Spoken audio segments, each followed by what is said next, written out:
which is why I always say I have come from the spirit realm to come and hear you guys, the people in the 3D, what the heck is going on, because that's my job. Literally, my birth chart I've chose as an energy before coming into this dense human body. I said I know that in the spirit realm, people are not happy.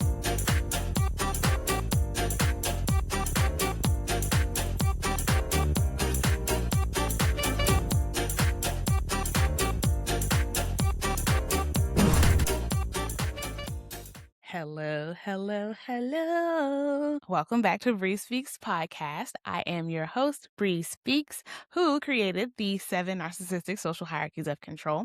The 7 narcissistic social hierarchies of control are patriarchy, capitalism, corporatism, racism, ableism, speciesism, and Abrahamic religions. Those are the 7 narcissistic social structures and pillars that control most people's minds, that are indoctrinated into most people's ideologies, into their worldviews. It's how they think, even though they don't know they think that way. They think how they think independently of how anyone else's think.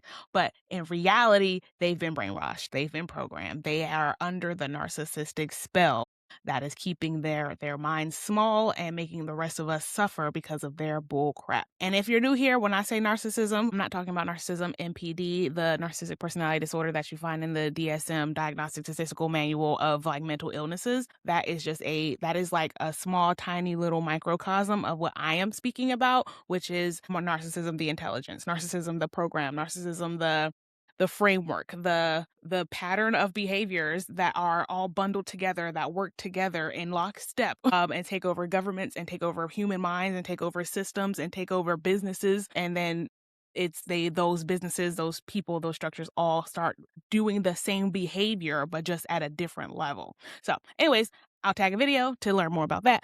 But so what are we talking about today? Which pillar are we attacking? And really today is not even a pillar. I guess it would technically go under religion, because today we are going over my astrology birth chart. Yay! I know it's like, I don't know. I've had so many people ask. There's the thing. I know people who are empathic, who watch my channel, understand the relation between, understand that our reality is a bunch of energy and it's a whole thing. But people who are spiritually attuned understand that astrology is real. It does describe a lot of our behaviors, and it is for scientifically valid reasons that I will go into some other day. But for today, let us look at, and then I'm doing this in honor of Cancer season. June is upon us. At the time you are watching this video, I am probably in Peru on my birthday trip, which is a spiritual trip that I am using for 3 weeks to get away from all of human nature, all electricity. I will be in the Amazon rainforest doing ayahuasca. And if you know what ayahuasca is, welcome. I've never tried it before, but I know it's supposed to be, it's technically a psychedelic. But if you look into actually science on psychedelics, and you understand that the human experience is consciousness experiencing itself in different ways, you understand that our bodies and our brains are just like I saw this great graphic of it was like a faucet, a spigot, and our brains are like the faucet and the world is the ocean. And then the ocean is filtered all the way down through this little spigot that is our brains and our bodies. And then what comes out the spigot, this even stream of water, is the reality that we see. And psychedelics, they essentially get rid of the faucet and they let us see the world for what it is, and not through this narrowed lens that comes through our densified bodies. So all that to say, astrology is a part of that somehow. And so let's take a look. My friends know this, but every birthday I wear a crown. So once I put on top of these, you can't really tell, these are my Octavia E. Butler books, because we love Octavia E. Butler. She is a princess, and also her birthday was in June. I think her birthday was June 22nd. She was a Gemini, which is my birthday is June 26th. So our birthdays are quite near. She's a Gemini Cancer cusp. I am a Cancer Gemini cusp. And so, haha, perfect. All right, so welcome to my birth chart reading. It's not perfect. Yeah, I like this one better. Yeah. Okay, cool. So in honor of Cancer season, also, I don't know if these are one of my favorite like Cancer themed earrings. If you guys know the Cancer sign, which I'll show you in a second, it looks like this. Okay, so this is my birth chart. As you can see, I was born June 26, June 26th, none of your business the year. And I was born in Washington, D.C., the nation's capital. So let us find out who Bri Speaks is and what energies make up who she is and why she is the way she is. All right. So firstly, obviously my sun is in Cancer. You can see these are the little 69. It's like I always have seen it as like yin and yang. They're always little yin and yang signs for me. And so okay, let me back up. When you see a birth chart, you'll see a lot of stuff, and I know this probably looks intimidating for people who don't like go past their first sun sign or past maybe their sun and their moon and their ascending, their like top 3. And I was like that too. Only a few months ago, if I will, but I met this really cool astrology girl on TikTok, and she introduced me to all this, like how deep you can go into the astrology world. And I was like, whoa. And even I was just talking to her yesterday. She even told me even more stuff than is what is here. There's like, it goes so deep. So things you need to know about how to read a birth chart. Each person has all of their planets, right? And then each planet plays a role, and then that role is a sign. And then that planet who's like I think of them as characters, like the sun is a character, the sun is a person, and then the sun has a certain energy that they embody. But whenever you put that sun inside of in Cancer, right, which is the role, then that sun who has this massive energy, they have to use that massive energy as if they were a Cancer. And so it will be like, so my sun sign, which is like my biggest energy, is going to play the role of Cancer, which is going to show up as an emotional, like a person with a lot of energy going towards emotion, right? And then my sun sign sits in my 7th house. And so that role of where I will have a lot of energy going into Cancer, which is like this emotion, all that Cancer emotional energy is going to be in the 7th house. The 7th house in astrology, I'm using some guides here. 7th house is traditionally known as the house of partnerships, sitting directly opposite of the 1st house, which represents the self and the identity. And the 7th house shift focus from entirely from the to the we. Okay, so if this is the house of partnerships, I'm gonna have all my big sun energy showing up in an emotional way via Cancer in partnerships or in the relation. So that is overall my biggest energy will be a lot of energy going into emotions that care about like how people work together, how people connect with each other, how people interact. And it's just like, that's literally my whole channel. Hello. And mind you, I started my channel way before I knew anything about how astrology works, or I know I was Cancer my entire life. Okay. But I only recently started getting into like birth charts and how they interact with each other and how it works. And so it's just like, it's all really confirmation of, one, that it works and it's smart and it knows what it's talking about, but 2, that it has so much truth to it. So that's my sun sign and how it shows up in my 7th house of partnership. And then, okay, and so if you want to look at the circle, you'll see. So I'm just like, I don't know if this video should just be an introduction to astrology charts, or if it should just be me talking about my own birth chart. And then if you know about it, you know about it. If you don't, you don't. But I'm gonna try to do both. And so if you look at, I'm gonna share my screen. Because I feel like it's easier for me to use my mouse to point to stuff. So I will do that.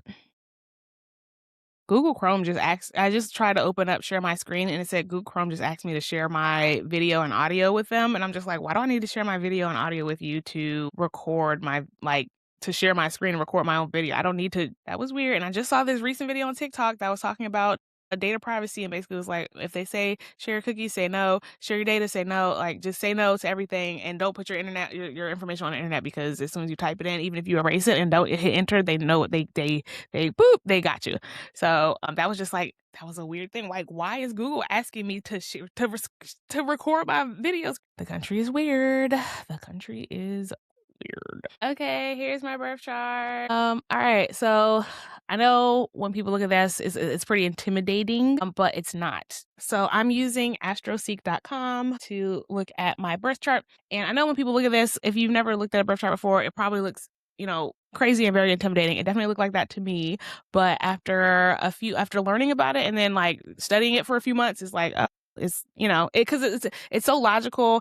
And it's so, like, mathematical almost. Like, if you ever taken organic chemistry, it is kind of like that. Like, regular chemistry has a lot of numbers and formulas and adding, and, like, it has a lot of, like, number math. But when you do organic chemistry, everyone struggled with organic chemistry because there were, like, no numbers. It was all, like molecular formulas and putting them together and kind of like using math, but as a puzzle with pieces, not numbers. But I was bad at regular chemistry, but I loved organic chemistry. And that's what this reminds me of. It reminds me of understanding the properties of certain elements. And then when they interact with one another, this is literally organic chemistry.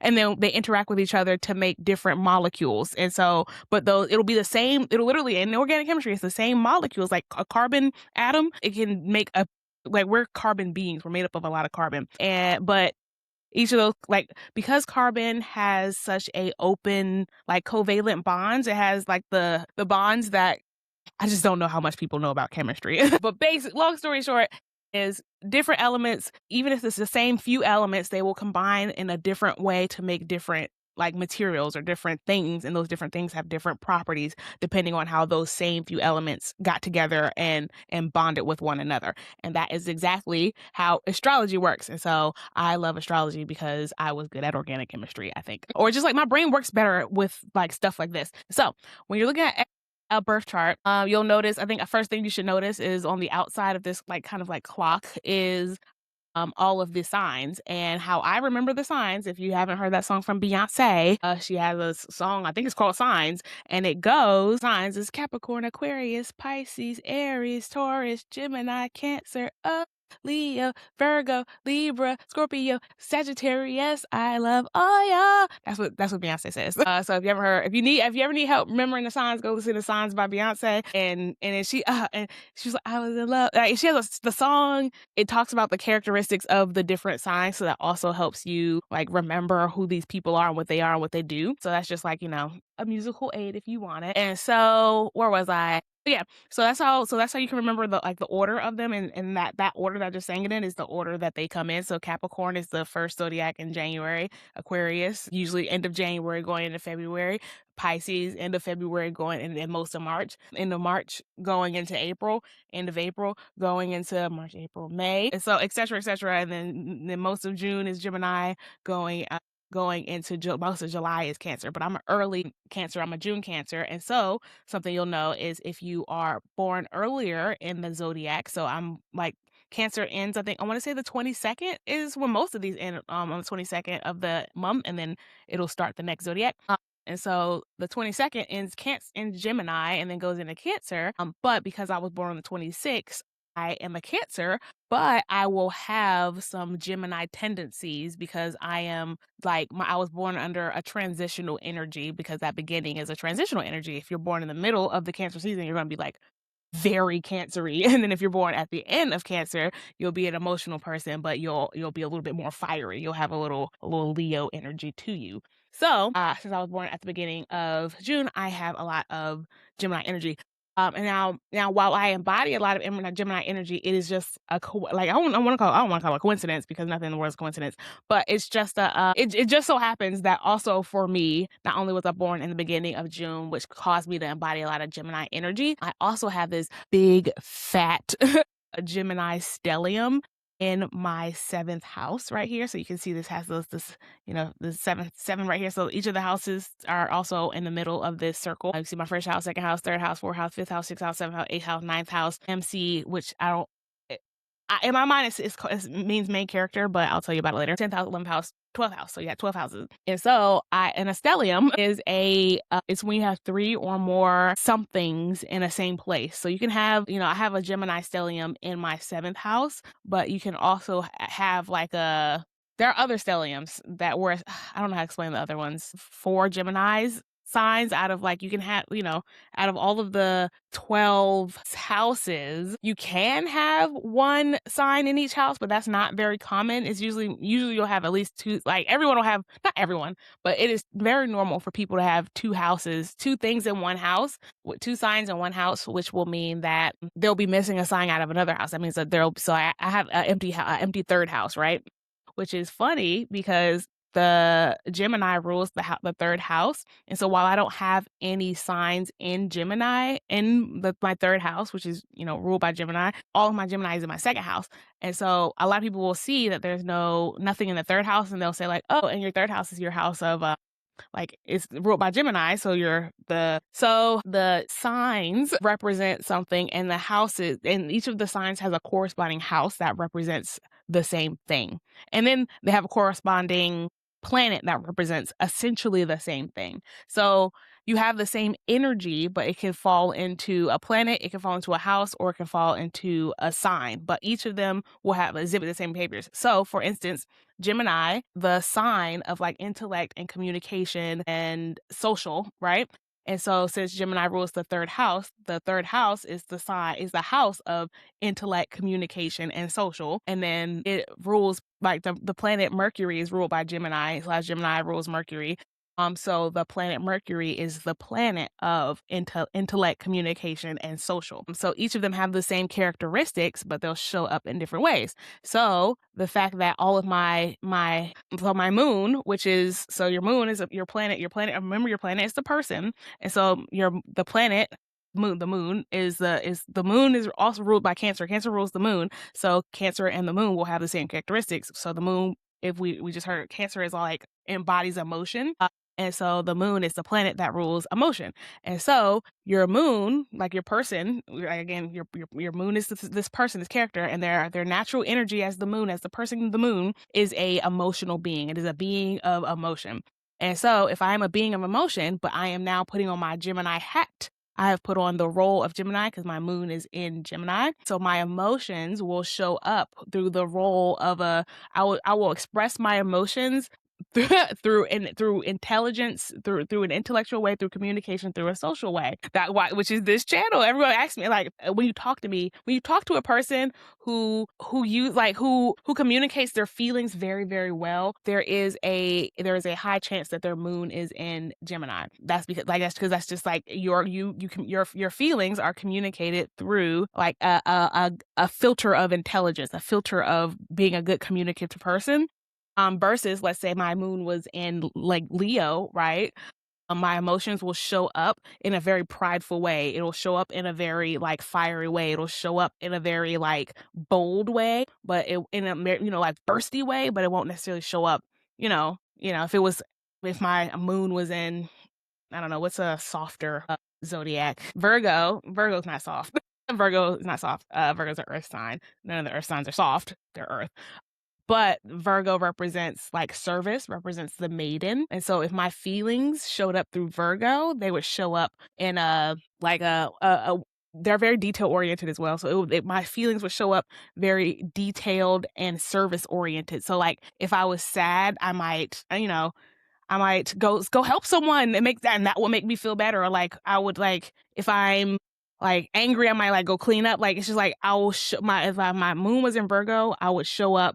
My emotions would show up in service, and they would show up in like detail-oriented ways. Like my sister, a perfect example, is a Virgo, and she was happy to have me move in with her. I live with my little sister, which I didn't even tell you guys about that. I put it in my members only, but y'all, so my background, you may have noticed, has changed, and that is because where I was living, I had to flee. Essentially, I do feel like I had to flee for my life personally. I feel like if I had stayed there long term, I know if I had stayed there long term, no good would have come from it. But I'm going to just leave that there. But I now live with my little sister who's a Virgo, and she was happy to have me here. And that showed up in her decorating my room. So like all of this, like, these are from my old, these were mine, and everything is mine, but she put it together in a detail oriented way. Cause if you ever been to a party hosted by a Virgo, you know what I'm talking about. Every time I have several Virgo friends, and whenever I go to a party that they're putting on, it's just like everything's going to be color coordinated. Everything's going to be like very just like aesthetically pleasing, which aesthetically pleasing is the kind of a characteristic of the Libra. If you know a Libras, they're going to know how to, ASAP Rocky, Libra, fashion down. My best friend, Libra, the girl. So the Libras, they're going to give you a fashion and aesthetic, but Virgo are going to give you detail that is, I don't know how to explain it, but it has an aesthetic component. It has an aesthetic, like it's going to be coordinated, it's going to be organized, it's going to look good. And so that is, you can tell, like, not say you can tell a Virgo did this, but like it is very Virgo coded. It's very Virgo coded. And so that is how a Virgo, like if my emotional moon was showing up through Virgo, that's what it looks like. My wall you're seeing is a happy Virgo. You're seeing a happy Virgo. These are the emotions of a Virgo behind me. And I'm like so appreciative. But so like a Cancer, which all of my Cancer friends, all of us know how to cook very well. And I know I talk about food on this channel a lot, but I have been thinking, as I was talking to one of my friends about it, it's just like, yeah, I cook well. And I know that's because I'm a highly sensitive person.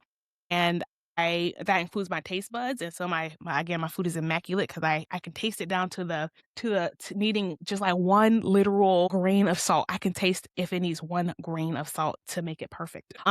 But all of my Cancer friends, shout out to Sharice, she don't watch my podcast, but none of my friends watch my podcast, and that's okay. I tell them not to. But she's a Cancer girly, born on 4th of July. Actually, her birthday's coming up too. Shout out to my Cancer friends. And the girl can cook. She makes some of the best collard greens. And then my other girlfriend, she's from Nigeria. She makes some of the best like stew. Like it's just this, if you're Nigerian or West African at all, stew, like the tomato stew sauce, like delicious. So it's like all Cancers can cook, but our energy is creating a home, and homes is where you're going to eat. It's where you're going to break bread with your people. So I just know, like in my experience, like a lot of Cancers can cook very well because it's a part of creating a home. All right. So this has become an astrology class. My bad. But so Cancer's sun is in Cancer, moon is in Gemini. My Mercury is also in Gemini. So like I told you. And then that's also, so when you look at astrology, you want to look at how things work together. And so if you have your ruling planet like in the house of your ruling sign, it's like a XP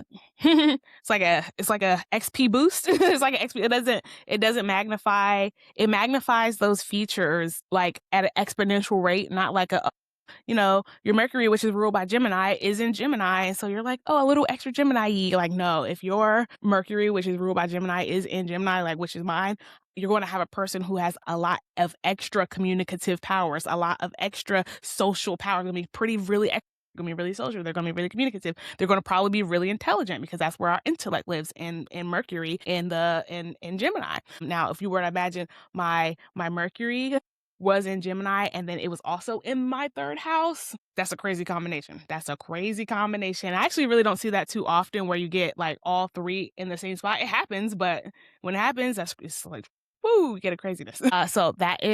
Moon's in Gemini, Mercury's in Gemini. Venus, which is the planet of love, the planet of like, here, let me look up Venus. Okay. Venus represents our capacity to relate, connect, and attract what brings us pleasure and emotional harmony. It points to our values, aesthetics, and how we give and receive love. Psychologically, Venus reveals what we seek to feel appreciated and accepted. Venus reveals what we seek to feel appreciated and accepted and how we approach intimacy and beauty. It also shows where we must cultivate self-worth and meaningful connection without losing ourselves. So, my Venus is in Gemini, which means, so it says, with Venus in Gemini, love is a lively conversation, a curious glance, a shared joke. These individuals bring wit, charm, and a playful spirit to their relationships. They are mentally engaged lovers who thrive on communication, variety, and intellectual connection. While they may need space to breathe and explore, they are faithful to those who understand their need for both closeness and freedom. As someone who just divorced her perfect husband, I think he did understand my ascending, which is, right here, my ascending, which is how you show up to the world. They say that you grow out of your ascending, like as you get older. And I do agree with that because your ascending, it's like how you show up. It is your representative. It is like when you first meet people for the first time, how do you act? And I know, like for me, I've always thought it was I still think it's part of it, but I've always thought it was my ADHD that whenever I meet a new person, I get very, very excited. I get very like I joke a lot with them. I'm like curious. Like I don't know. Like meeting new people is very exciting for me because it's like, oh wow, a potential new friend. You never know. It's just like a new person is a box full of possibilities, and it's like a box of chocolate. You never know what you're gonna get. And I feel like most of the time, it's a pleasant experience. So anyways, but that is my ascendant is, so it shows up in Sagittarius. So how I show up, since my ascending is in Sagittarius, my representative self is going to show up as like, so Sagittarius is a fire sign. So it's going to be a little bit more outgoing. It's the stag. And so they are philosophical. They are deep thinking. They are like a good example was I was watching Fairy Tale, which if you haven't watched Fairy Tale, it's an anime where it's an anime about the zodiacs essentially. The one of the main characters is a celestial wizard, and her magic is like Sagittarius, I choose you, and then a stag will come out, and then he will do what she wants him to do, but it'll always be in the characteristics of a Sagittarius, or in the characteristics of Aquarius, or in the characteristics of a Cancer. And so you get to learn the behaviors of each zodiac through this show. It's lovely. But so in this show, the Sagittarius, when he came out, they needed fire for the purposes of their mission. And he shot arrows, because again, the archer is the Sagittarius. So he shot metal arrows into like this titanium wall, and then he did it in a way where the arrow pierced the metal and it created heat, and the way that they interacted across one another, it created like a current through the metal, and then it created an explosion. And then he explained that. And it was just like, Sagittarius are known for being like truth seekers. Like they go after like understanding fundamental truths and knowledge. And so people who have a Sagittarius energy, they are going to be funny. And that horse is funny. My husband was a Sagittarius, and what a funny man. They're gonna be funny, like philosophical, witty, and but outgoing. They're a horse. They need freedom. They need to be in the wild. They need to run free. Sagittariuses cannot feel like closed in or boxed in or caged, because they will get bored. They will get stifled. They got big stallion legs. They gotta run. They gotta gallop. And so I was saying, while I'm a mentally engaged lover who thrives on communication, variety, and intellectual conversation, I need freedom, not only because I'm a Gemini and a social person and I need to interact with a lot of people in order to feel like all good up here, but I also have this Sagittarius energy inside of me where I need to roam free. It was just great. Again, my husband was a Sagittarius. He understood the need for freedom, but it was deeper for me. It was deeper. So yeah, so that's my ascending. But I will say, I used to show up as like this high energy, funny, outgoing, philosophical person more. But now, as I am getting older, I am showing up more as just as an observer. Just because yeah. So your ascending kind of like goes away as you get older and you start embodying more of just who you are, and not necessarily your representative kind of dies out. So I was like, no, when you still meet me, I still get that burst of energy that makes me very Sagittarius-y. But it is less than it used to be when I was younger. So that is Venus. Friendship is often the heart of their romantic life. My husband was my best friend. I told y'all that. And love with them is light, bright, and full of discovery, for sure. 100%. That's what, yeah, I'm a light, bright person. I don't know. They remind us that love doesn't have to be heavy to be sincere. No, love does not have to be heavy to be sincere. It shouldn't be heavy. It can have heavy moments, but love should bring you light. Love should bring you joy. Love should bring you it should make you feel bigger and more expanded. It shouldn't make you feel close and dense and fear and suffering and all that crap. So yeah, even if your partner's not making you feel that way, if you feel that way anyway, run, girl, run. That's all.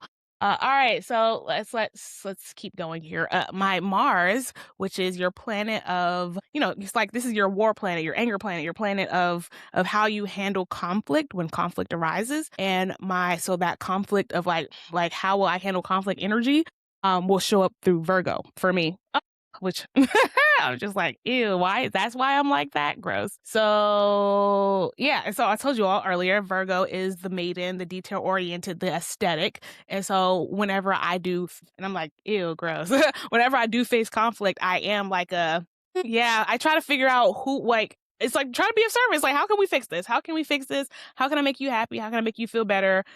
I generally put myself. I used to generally put myself second in the conflict of it's like because I'm a very go with the flow person. I'm a very I don't take things too seriously. It's like as long as it's I was gonna say as long as it's not my money, I don't care. But even my money, it's like I know it's important, but I'm not going to if there's a conflict about money, I would rather it's money. Just take it, go away, leave me alone, and I'll go about my business and we'll probably never interact again. But I will pay to make something go away. I will pay to make something go away. Here, let me Okay.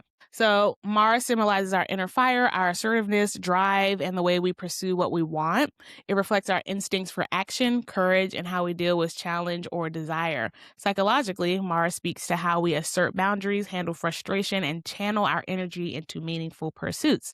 Healthy Mars energy helps us act with purpose and integrity. So since my Mars is in Virgo, that brings refined precision, a love of order, and an instinct for improvement. Yes, 100%. It's just like, it's literally, how can we fix this? What is going on? Okay. These individuals are hardworking, detail oriented, because that's that Virgo energy, and deeply invested in doing things well. Yeah, I'm a very if you're not going to do it good, don't do it at all.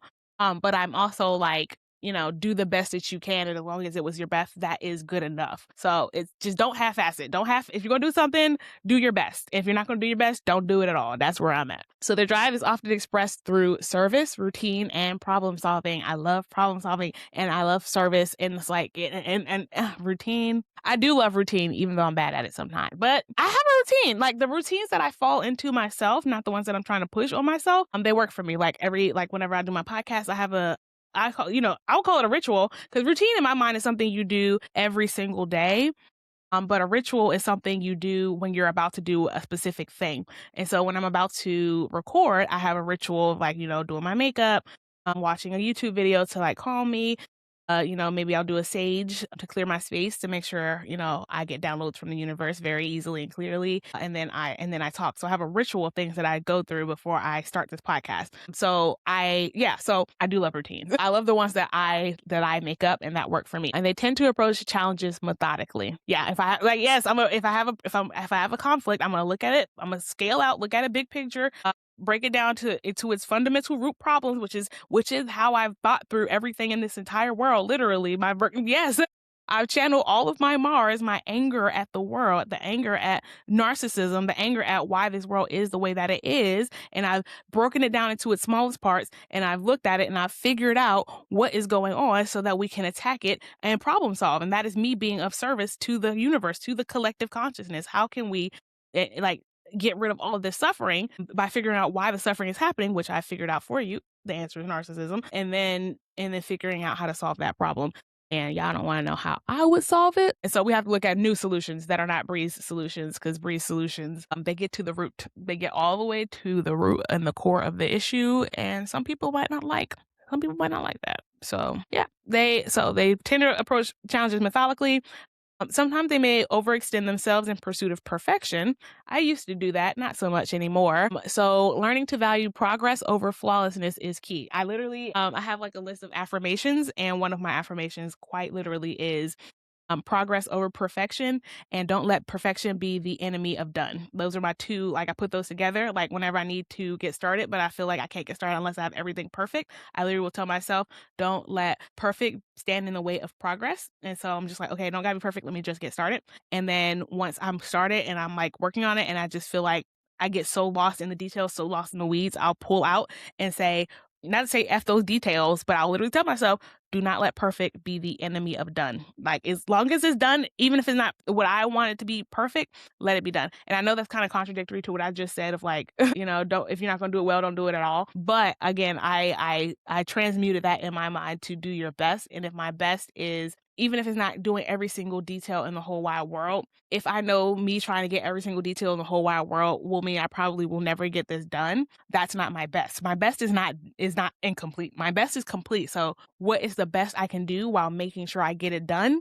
That's where I want to be. All right. So yeah, in intimacy, their care is expressed through attentiveness and thoughtful gestures. And this is why I divorced my husband. I know you're gonna get sad, because I was just when I break it down through my zodiac, I'm this totally makes sense, because how I express care is through attentiveness and thoughtful gestures. And so when I was explaining that I didn't like giving so much of my brain and my juice and my energy and my attention to my husband, it is literally because, and then people are just oh, well, just don't. if I am in a relationship with a person, I am quite literally energetically programmed to express my love for them through my attention. If I think about you as an ADHDer whose attention is very easily taken away to the next shiny object, if I am thinking about you, just know you are a lucky, lucky person. Sometimes I feel so bad. I don't, I'm like, my grandparents, they're gone now, but whenever they were still alive, or even, I'm like, I feel bad for saying it out loud, but I'm like, I know other people feel this way. There are people in your life that you love a ton, but you don't think about them. You just don't think about them. They're not in your day to day. They're not in your face every day, out of sight, out of mind. Object permanence disorder, which is whenever babies have object permanence disorder, like once a baby can't see nothing no more, to them that thing has disappeared off the face of the planet. I have that too as an adult though. And so if you are not in my sight and I am thinking about you, you literally have like broken the sound barrier. What is it called? The brain, the something sound barrier, the cosmic sound, the sonic sound barrier. Anyways, you have done magic. If you get some of this brain energy out of Bri, yeah, I can't explain what kind of magic you have, but you got some magic because no one has energy in here except for me and my baby, my son. Those are really the only two people, and some people in my family, some friends. Like again, it's a few people who gets these thoughts without being in front of me, but it's a teeny tiny little circle. And I keep that intentionally because I know about myself. I know that if I love someone, when I love someone, I am going to think about them and I'm going to give them my time and I'm going to give them my energy and I'm going to do for them because that's how I express my love. All right. So their sensitivity and integrity shine in both work and love when they learn to appreciate their efforts as enough, even in imperfection. Wow. I'm like reading this and I didn't read ahead. I was just saying what I felt and then it just said what I felt. So I guess I could just read it and save us all some time. And then, so my Mars, which is that active energy, courage, and assertiveness is in Virgo.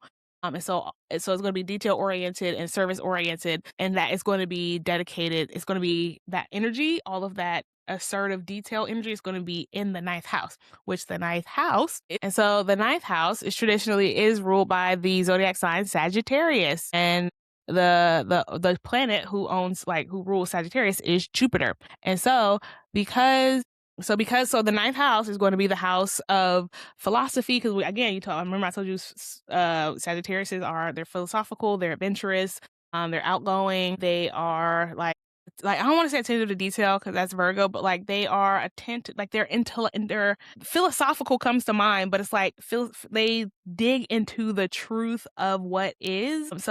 And sometimes that requires being detail oriented, but that doesn't necessarily, if they don't have to be detail oriented, they won't. They want to understand how things work, what things are. And so sometimes that'll include being detail oriented, but sometimes it won't. But yeah, but it's not just intelligence that they're looking for, because Gemini is intelligent. Like Gemini wants to understand things from a logical point of view, but Sagittarius wants to understand things from a fundamental point of view, from a where did this come from, like I said, from a philosophical point of view. It really wants to understand it from the soul. And so Jupiter's going to do that, and the ninth house is going to do that as well. They're all going to have the same characteristics, but they're going to show up as a role or a place or a person. Yeah, and so this is another planetary placement that is very powerful in my chart. Is my Jupiter, which is ruled by Sagittarius, is in the role of Sagittarius. So that's that exponential energy of my Jupiter, which is a planet of philosophy and adventure and outgoingness and being funny, is going to show up as adventurous and philosophical and outgoing and funny and also an expansive. So Jupiter is the planet of expansion. So Jupiter is Jupiter is the person, right? The person is going to be a philosophical person who's funny and adventurous and wants to expand. Like, it is the planet of expansion. I'm not explaining that, but like whatever Jupiter does is going to want to make it bigger. It's going to want to make it broader. It's going to make it want to have more reach. And so my Jupiter is in Sagittarius. So all that energy is going to show up and then just like multiply itself. In the first house, okay, so your first house is the starting point of your entire astrology chart. It is often called the house of self. So your first house is the house about you. Your second house is your house about, I want to say finances. Okay, just kidding. Ignore that. So your first house is the starting house of the entire zodiac. It's often called the house of self. It represents your entry into the physical world. Because it sits at the very beginning of the zodiac wheel, it dictates your physical presence, your immediate instincts, and how you choose to show up in life. The very line that opens the first house is called the ascendant or rising sign. This is one of the most critical points in your natal chart, a part of your big three. It is the filter through which you view the world and the energetic suit of armor you wear when meeting new people. It is your outer demeanor, your automatic reactions to new environments, and how you perceive and how others perceive you before getting to know the deeper layers of your personality. So yeah, so your first house is your house of your ascending. It is how you show up. It is how other people see you in general. It's how the world sees you. It's how you show up to the world is going to be your person. It's essentially like your sun sign. Your sun rules your first house. And your first house is ruled by Aries, and Aries is going to be that initiation energy. Aries is so fire signs in general are initiators. But the Aries specifically is the first fire sign and is the first zodiac. So it is literally the starter engine of the of life. It is literally the first breath of life is that Aries energy, and so it is it is your first impression, how people first meet you and see you. And so my first house is my Jupiter, which is ruled by Sagittarius. So Sagittarius and Jupiter have the same characteristics. Those characteristics are how I show up in my first house. And then because my expansive energy shows up in a philosophical way, in a funny way, in an adventurous way, that is how I'm gonna show up to the world. I'm gonna show up to the world in a philosophical, funny, adventurous, and then I'm gonna want to spread that energy, that energy to the world, which is what I'm doing with this YouTube channel. I am my how I show up is going to be this, how I show up. You can feel my Cancer emotions and you can feel my Gemini intellect, but my energy is a Sagittarius. I have big Sagittarius energy, which is why I do feel like me and my husband got along so well, because his son was a Sagittarius. So how I showed up was how he was. And so that, it worked out. All right. Where are we? Moving on to, right? Okay. So next is my Saturn. So Saturn is funny enough, Saturn is the planet of the Illuminati. It is the planet that all the billionaires worship. And that is because Saturn is the energy of structure. It is the energy of, okay, let me read it. Saturn reflects the principle of maturity, structure, and personal responsibility. All those billionaires saying, pull yourselves up by your bootstraps. Does that sound familiar? All of the entire American government saying, I don't need to help you. You need to help yourself. You think they would worship Saturn, or at least the energy of Saturn? Patriarchy? Okay. So Saturn reflects the principle of maturity, structure, and personal responsibility, often associated with life's tests. Yeah. Capitalism is a test, all right. Saturn reveals where we are called to build inner strength, self-discipline, and resilience. It may bring restriction or hardship, but psychologically, it teaches us about boundaries, commitment, and the rewards of perseverance. If you just work hard enough, you'll get there eventually. At its best, Saturn is the wise inner mentor guiding us toward lasting integrity. And at its worst, Saturn is the evil, overwatching, authoritative father lord who wants us to do exactly what they want us to do, exactly how they want us to do it, even if we have to suffer forever for it. Illuminatis. So Saturn rules restriction, order, maturity, and time. Or Saturn is also the father time planet. And so that is also why they have indoctrinated everyone to thinking that time is linear and it only goes one way, and it is very structured and there's no way to change it. It is like they literally worship the energy of Saturn / the planet Saturn. And so while all of these things are not bad inherently when done in excess, any of these things, right? So Mars is an assertive planet of anger. If you burn down the town all the time is bad, but if you stand up for yourself, it is good. Cancer, if you're an emotional person all the time to the point where you can't even function, that's bad. But if you are an empathetic person who uses your emotions to understand others, that's good. And so Saturn is just like that. You need structure, you need discipline, you need to build inner strength and resilience. But if your entire life is nothing but a militant overlord dictatorship, then you're not, that's bad. You see what I'm saying? So anyways, they worship Saturn because it behooves them to make sure that everyone is in an exaggeration of Saturn energy, and that's how they keep us all brain controlled. But anyways, which is funny, my Saturn is in Pisces, and so what does that mean? And so Pisces is Pisces is a water sign, so it's going to already be a more like emotional. It's like water signs are going to be flowy. Water doesn't. It's not a structured thing. So already the fact that my structure planet, like the planet, is person, a very structured, disciplined person, showed up and had to put on their dreamy, watery, like ethereal, like deep emotional wisdom hat. How would a structured person be deep, ethereal, wavy, unstructured? How would that person do that? You know, that one's kind of tough. Let's see, because they're literally quite opposites. So people with Saturn and Pisces have to strike a balance between the need to ignore demands of their own life and the need to take care of other people's problems.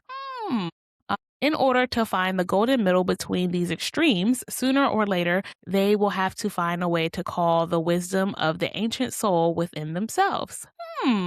They should discover their inborn ability to help others at the same time solve their own problems. They must go to the depths in order to discover the lost wisdom and insight, which is what I've done, which is I feel like probably why my entire life I have been like trying to figure, and this is also my Sagittarius energy of like trying to understand like the truth, the deepest truth is I also have my Saturn is in Pisces. So so that structure of discipline and maturity and time is going to show up in deep let me do a better job at explaining what Pisces is, because I'm not sure if I'm doing a good job because Pisces is the planet it is the zodiac of okay, Michael Jackson was a Virgo, but I believe his moon was in Pisces, which is how you show your emotions. And if you think of Michael Jackson, his emotions showed up in his music, and his music was so dreamy, it was so ethereal, it was so Michael Jackson had this that was bad, but when you watched a Michael Jackson video, it was it had this everyone loved Michael Jackson because he had this ethereal, that's the word that keeps coming to mind for Pisces is ethereal. It's mystical. It's spiritual. It's the untouchable, the intangible. It is the ocean. I can't it is a water sign, but it's the water sign of spirit, of mysticism, lack of boundaries. It is literally the Pisces is the zodiac of lack of boundaries, of fluidity, of that's ugly. So if I'm a structured, disciplined person, but I'm going to show that up in mysticism. I'm gonna take that structure and I'm gonna put it in the into this, which is what I'm doing right now. I'm gonna put all of my Pisces, all of my structure of Saturn, and I'm going to use it to explain the ethereal. I'm going to use it to explain the spirit realm, which is what I'm doing. I'm going to use it to explain things that are untangible, ingraspable. I'm gonna use it to explain things that lack structure. I'm gonna use my innate Saturn structure energy to give structure to things that are literally structureless, which is why I always say I have come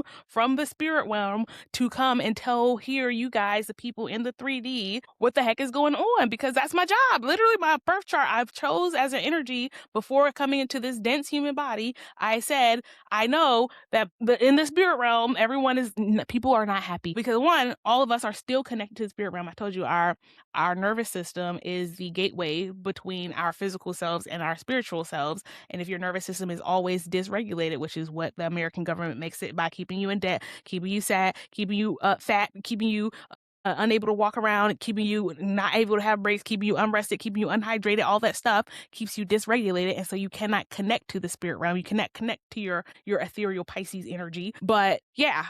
So I have come from the collective consciousness to be able to be the connector, to tell everyone that the people that your connective, that the spirit realm, the people in the spirit realm, which is you are in the spirit realm, just you don't know it. Your spirit body is with where's my whiteboard? I have a whiteboard that I use on TikTok a lot. I haven't really brought it to YouTube, but I'm gonna break it out for you guys. So here is how I kind of see Haha, perfect.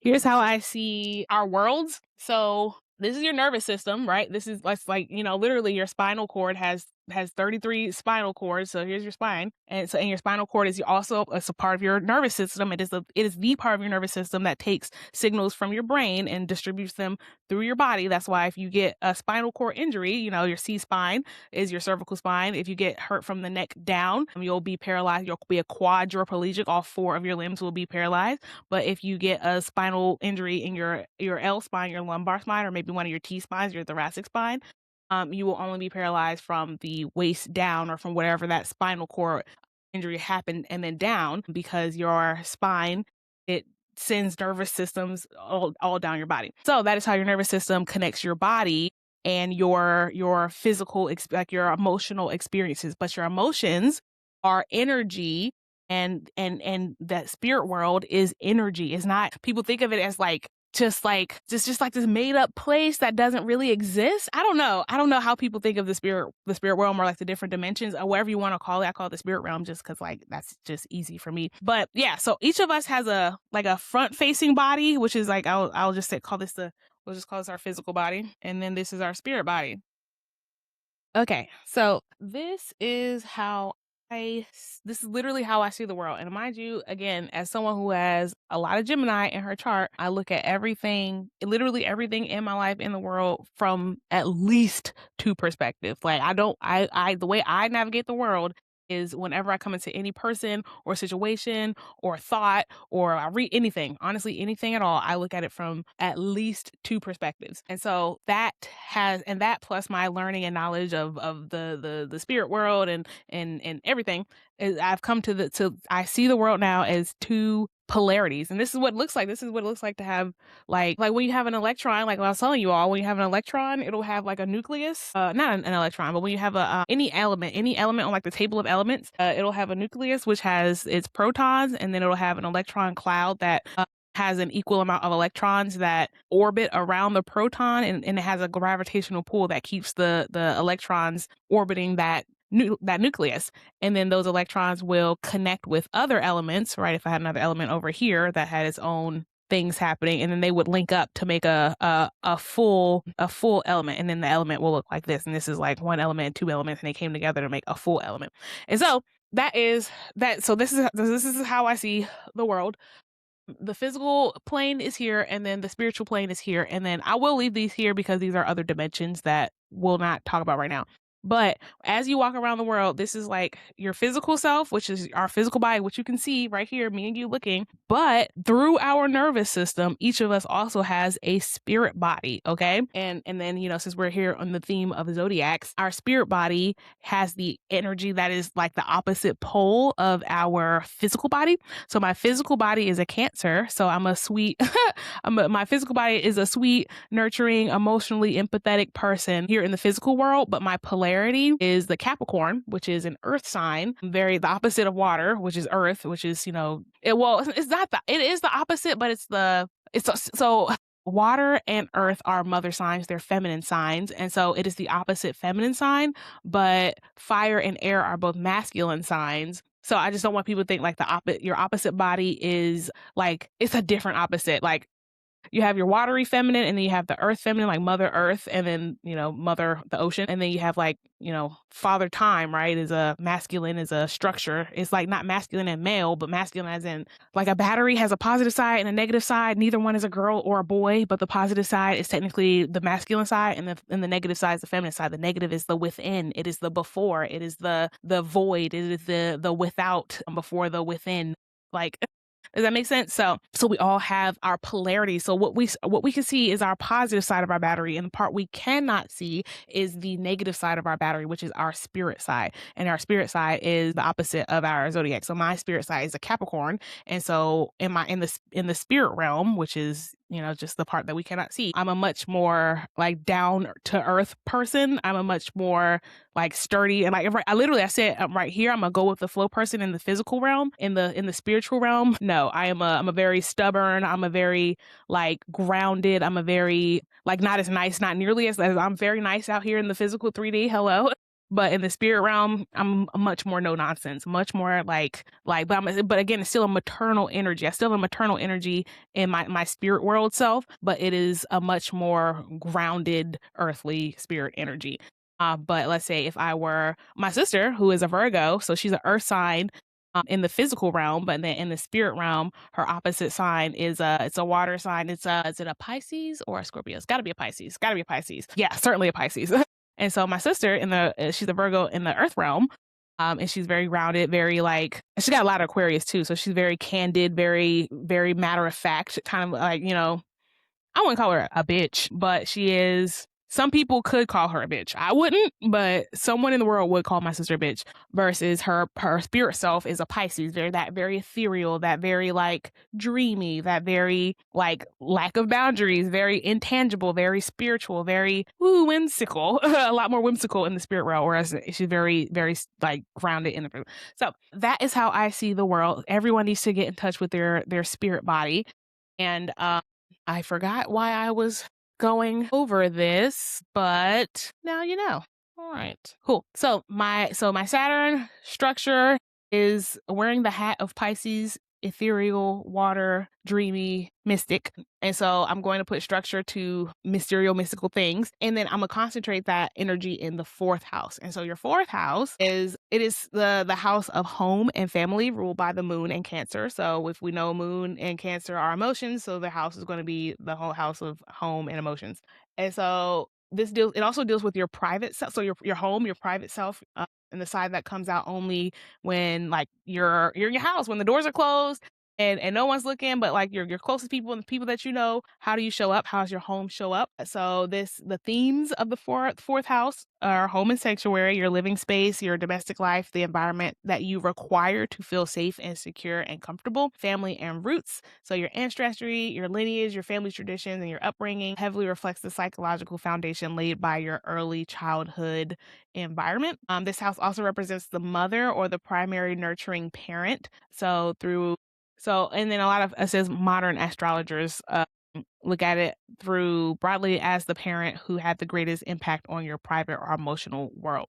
And so while the 10th house is at the top of your public reputation, the fourth house is at your private realities. And then because it's at the lowest point of the chart, is it at the lowest point of the chart? Yes, it is. It also rules the end of matters or the final chapters of life, old age, or your ultimate resting place. I like that. It says, think of your fourth house as the roots of a tree. If your roots are secure, well-nourished, and deeply grounded, the rest of your chart, your branches, leaves, and public life can grow high and withstand any storm. Okay, so I love that. So that's your fourth house, and mine's is in Pisces. So where structure and discipline will show up by trying to put structure and discipline to dreamy and ethereal things. But that is going to be and that's going to be what I do. That's so funny. That's going to be what I do behind closed doors. So that's what I need to feel safe and secure, to feel at home. I'm going to need to have a deep, structural, grounded understanding of the spirit world, which is what I ended up having. Which is why I am now sharing that and trying to expand that through my Jupiter to the rest of the world, so that everyone else can have a good, grounded understanding of the ethereal, of the unseen, I don't even want to say unseen, because it's I'm gonna do a video on it, but you can see the spirit world if you know what you're looking for. I will say you have to raise your level of consciousness. That's one. But even after you raise your level of consciousness, it's still not easy to see meets the eye. But I'm gonna do a video on it because my grandma visited me on Mother's Day, and it was super nice. And my grandma, she's not in this world anymore. She's in the spirit world. But she came to see me, and can't wait to tell you guys how I knew it was her, and what I saw or felt or what it looked like. So that you guys can again understand what it looked like when the spirit realm is trying to talk to you or is talking to you. And it's not hard once you know what you're doing. Hey, grandma. Yeah. So that's in my fourth house. In order to feel safe and secure, I'm going to need to have structure to the unseen, which is how I ended up becoming who I am. And then Uranus, Neptune, and Pluto, Uranus, Neptune, and Pluto are very slow moving planets, since they're at the outer edge of our planetary rotations. And so the energies of those planets stay for a long time, so they cover generations. So Uranus, Neptune, and Pluto are not necessarily like, they are individual for sure, because if I was born at this exact same day and time as a boomer, my energy would have a different, millennials have an energy, Gen Z has an energy, boomers have an energy. So they're generational energies that are not limited to just just one person. So it's like they impact you, but they impact you more softly, I guess, than the rest of your chart. Your sun sign is going to be very prominent. Your moon sign going to be very prominent. It's like they impact you individually in your day-to-day life a lot. But your Uranus, Neptune, and Pluto are, I'm a millennial, but well, barely, not say barely, but I'm like a cusp between a millennial and what is the Gen X, Gen Z. Gen X is before me. I'm Gen Y, millennial. Gen Z? No. Yeah, I guess Gen Z is right after me, and then Gen Alpha is my kiddo is an alpha. So yeah, I'm on the cusp of millennial and Gen Z. But I don't feel like a Gen Zer, so I'm gonna say no. I'm gonna say I'm not. I'm gonna say I'm not. I'm too old. I was not born in 2000 anything, and so there. I'm a dinosaur according to the kids. So you were born in 19 what? In the 1900s. Okay. Yeah. And so I'm not going to do, this video is already kind of long. So I'm not going to do the planets I'm not going to do your Uranus, Neptune, and Pluto. I'm going to let y'all do that on your own times. But other thing I wanted to point out were your Lilith, Chiron, and Fortune and Vertex. People don't really, I don't know. I feel like people don't really pay attention to them very much, but I don't really understand the nodes, I will say. But your Lilith is not a physical body like a planet, but she represents a powerful psychological and emotional force. In mythology, she was a figure who refused to conform, choosing her self-sovereignty over submission, even at the cost of exile. Hey. In astrology, she reflects the parts of us that have been suppressed, misunderstood, or cast out, instincts, desires, truths, or wounds that may stir deep fascination or rejection. Lilith's themes often live in our shadow. We may feel powerfully drawn to certain experiences or repelled by them, both reactions revealing unhealed material asking for integration. If ignored, these energies may lead us to feel disconnected or consumed by inner conflict. But when explored with awareness and compassion, our life can become more truthfully and fully. So it's like your Lilith is your shadow self. That's what I kind of think of her as. It's like she is like, who are you? I don't know. Who are you at in your truest self? And so my Lilith is in Gemini in my 7th house. So we already talked about our 7th house is partnership and people, but my Lilith is in Gemini. So again, Gemini is intellect, communication, and social. So Lilith here can stir a restless hunger for knowledge, expression, and mental freedom. These individuals often wrestle with feeling misunderstood, misrepresented. They may fear being silenced, misquoted, or intellectually dismissed. Communication becomes a deep soul wound and a gift. Is my communication a deep soul wound? For sure.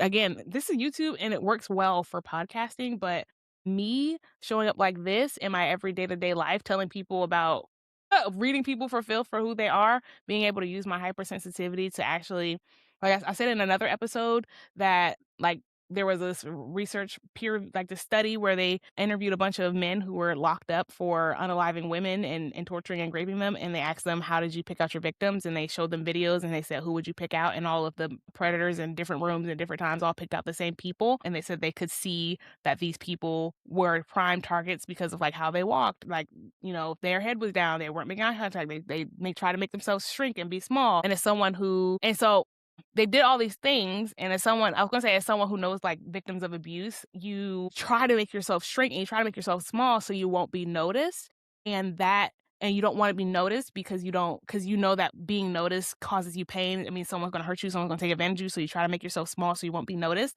But predators quite literally know that, and they look for that. They look for people who are trying to make themselves smaller. They look for people who are trying to hide. They're looking for people who want to be invisible, because those are the people who have been hurt before and are already in a vulnerable state and can be taken advantage of again. It's I was saying, narcissistic people and sociopaths see it, but I see it too. People that hyper empath, highly sensitive people and empathic people are on the same spectrum of narcissism. of understanding people's feelings, but narcissists understand it because they eat those feelings. They prey on those vulnerabilities. And hypersensitive people see it because they had those vulnerabilities. Honestly, it's because they've been there before, so they know exactly what it looks like. But they're out of it. When you're in it and you don't know what it looks like, you don't know what you're doing. And when you've never been in it, you don't know what it looks like, so you don't know. But when you've been in it and you got out of it, of course you know what it looks like, because that used to be you. So I know what a vulnerable looking woman looks like. I know what a woman looks like who's trying to shrink herself, trying to hide herself. And it's also like when you're a highly sensitive person, even if you haven't been in it, you can read the energy, you can feel the energy, you just know. So damn, now what was I saying? Oh yeah, so it was saying it says communication can become a deep soul wound for someone who is Lilith is in Gemini. And so I was saying, yeah, that kind of has happened to me in my life, because the whole reason why I started being on social media in the first place was because in my personal life, I would show up like this as this person who has all this knowledge and deep understanding of emotions and spirit. And I would try to tell that to people who were not ready to hear what I had to say, especially when people are in your life, they definitely don't want to hear what you have to say because they know you and they know you personally. So it is harder for them to take the things you have to say seriously, because it's like, I don't know. It's like I have all this, and like people in my life now are coming to me now that I have my social media platforms and I talk about all this stuff out loud. But before I started and I was just doing this, I was trying to give this information to people that I love. They didn't want to hear it. They didn't want to hear it. And so my communication did become a deep soul wound, because I felt like I was talking to the people I loved and care about the most and trying to give them like stuff that I know that they need. I can literally see you being small. I can see you shrinking yourself. I can see you allowing this man to abuse you and treat you with disrespect. I can see you allowing this woman to abuse you and treat you with disrespect. I can see you not loving yourself. I can see you trying to burn yourself out, trying to impress people that don't matter. I can see all of these things in my family members, and I try to sit there and talk to them and tell them, hey, you don't need to, break your neck and break your back to please people who you don't care about. Hey, you don't need to allow that man to talk to you that way. Hey, you don't need to allow that woman to treat you that way. Hey, you don't have to give this person all of your money just to make them love you. Like, I'm just like screaming into the void at my family and friends, but they don't want to hear it. And so, yeah, communication did become a wound for me, but social media has been helping me heal it, and that has been very nice. Thanks. And that's why, yeah, this is important to me. Trying to keep it together. All right. Yeah, I think I'm gonna just go now. So that's it. So that's my birth chart. I hope that answered all the questions that people had out of me. And if you are a deep astrology person and you feel like I did bad, or you have corrections that you want to give me, I'm open. Please. I've only been doing astrology I've been getting into like the last six-ish to 8-ish months. I've been kind of doing this, if that, maybe like 6 months. So I'm not by any means perfect, but I have a natural, I have a science background. I have a math background, some math. Math is not my favorite. Again, I'm good at like problem solving and logic. And sometimes that works with numbers, but oftentimes I like puzzles. Like I like problem solving, but not with numbers necessarily. I don't hate it with numbers, but numbers I got a little like dyslexia, but dysnumeria, is that what it is? Dyslexia with numbers. So the numbers, they get messed up in here. But when it's pictures, or when it's concepts, or when it's elements, or when it's things with properties, like I can dig that. I can dig up the different planets having different properties, and you put them together and they make different outcomes. I could dig that. But when you give me a bunch of numbers and all the numbers technically do the same thing, but the different signs do it, I don't know. It gets weird.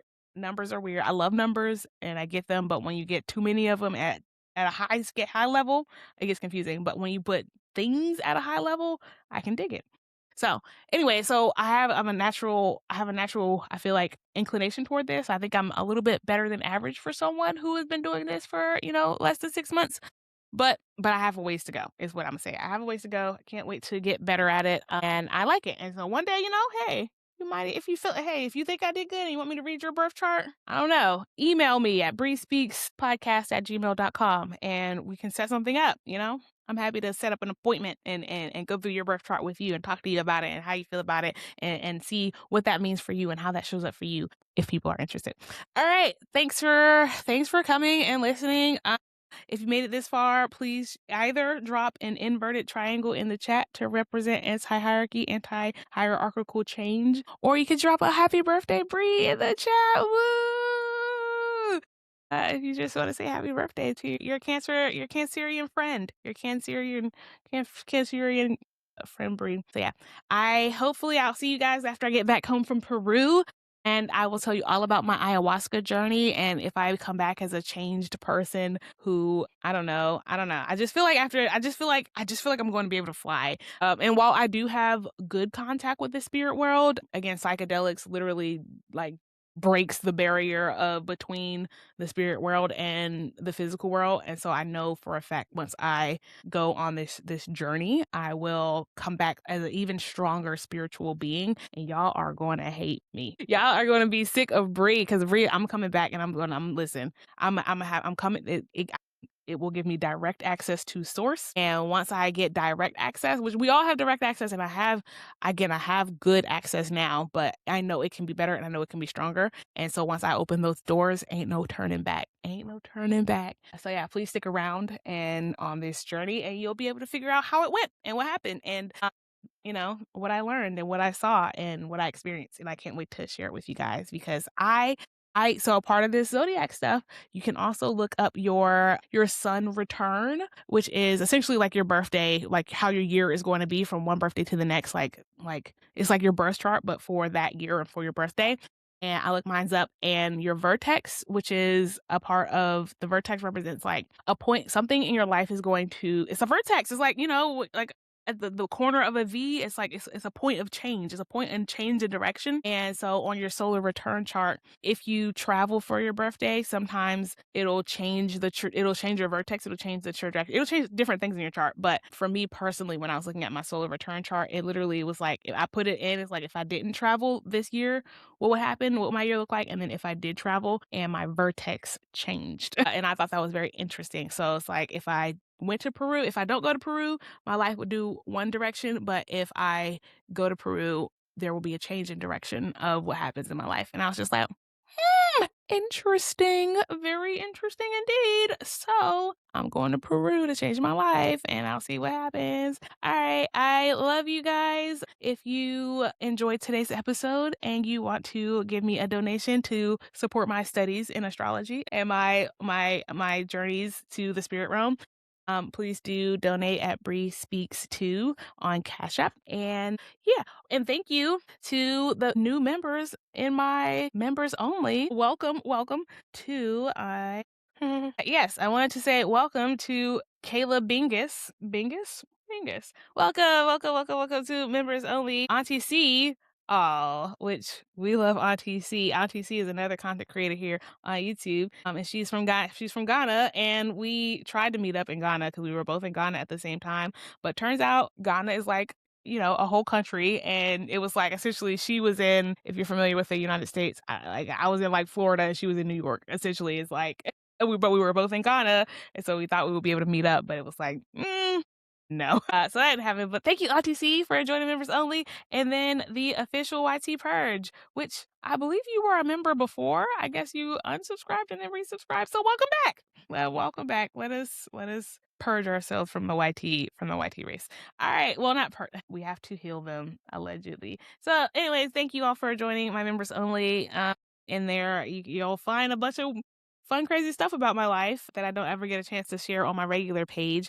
But yeah, thanks for coming, and I hope to see you around soon. So if you want to be woke AF with me and my friends, come be woke AF, and we can talk about super woke stuff or not so woke stuff, because some of the stuff out there, I will say I do like. I don't really do like celebrity gossip, because it's so I just say it's low vibrational. That's because it's not. It's like, it's good entertainment, but sometimes I do a little, a little social tea over there. Again, I spill my own personal beans over there, which, I may or may not regret later once the internet, because once the internet is forever. And then, if I have any really deep philosophical thoughts, I also put those over there. Yeah, I have this one video where I'm talking about my grandma and how she came to visit me on Mother's Day. I'm like back and forth. I think I'm gonna do a public version of that, and then I will do a members only version of that. And so stuff like that is like, some stuff not everyone can know and hear about me. So if you want to know deeply more about myself, please hang out with us in my vlogs and members only. I've got 2 tiers, woke and woke AF. Woke, you get access to all of these videos early, and then Awoke AF, that's where you get, and then also you get access to like anything I do outside of my vlogs that I do for my members only, like pictures, posts, questionnaires, all that stuff. You get that in Woke. But if you want to have access to my actual personal life, which I don't give it out for free. I don't give it out to people. Like, I don't have a social media. So if you want to know Bri, you have to really want it, or you have to know me in real life, and I have to want to give it to you. But I'm an interesting person, so I say it's worth it. So yeah, if you want to join us in our members only, please, please, please come. And that's that. Until I see you next time, the God in me loves the God in you. Understand you are valuable. You are exactly who you're meant to be, and you are perfect just the way you are.